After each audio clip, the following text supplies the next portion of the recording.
Alors je m'intéresse aux questions d'espace dans les récits courts d'écrivains du sud des États-Unis, sur une période qui va de 1830 à 1870.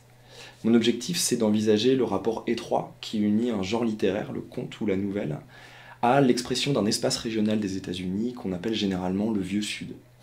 Concrètement, je me sers de la théorie développée par les penseurs du tournant spatial en sciences humaines, qui envisagent la place de la littérature dans les conceptions et dans les projections de l'espace. En gros, moi j'envisage les nouvelles comme le lieu d'une production particulière du Vieux Sud.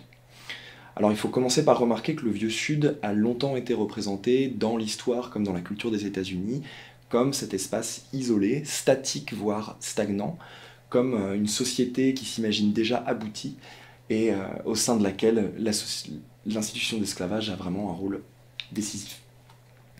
Alors il s'agit en partie d'un lieu commun, véhiculé déjà par les premiers historiens du Vieux Sud, mais aussi par des monuments culturels comme Autant en emporte le vent, qui a marqué des générations de lecteurs et de spectateurs.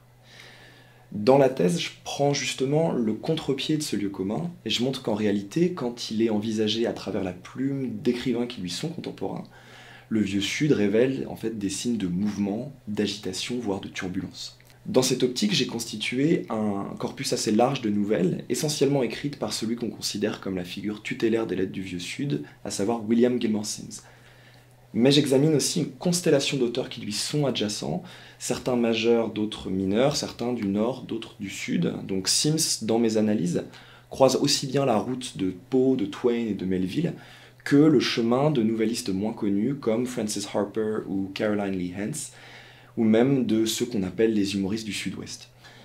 Donc lire toutes ces nouvelles côte à côte, c'est vraiment faire l'expérience d'une multitude de façons particulières d'écrire le Sud.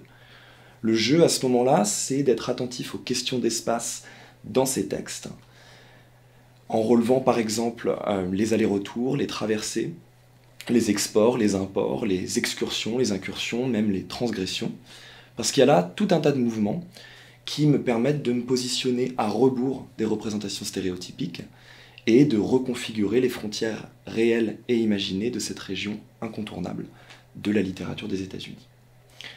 Alors dans ce cadre-là, le contrat doctoral de l'IDEA m'a vraiment permis d'enrichir mes recherches, c'est clair.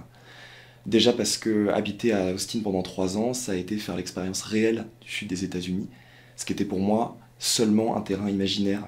J'ai surtout pu profiter d'un accès direct à l'ensemble de mes sources primaires et travailler aux côtés de chercheurs excellents dans mon domaine. En fait, passer 3 ans à Austin, ça m'a vraiment apporté une proximité avec mon sujet qui m'aurait été difficile de trouver ailleurs.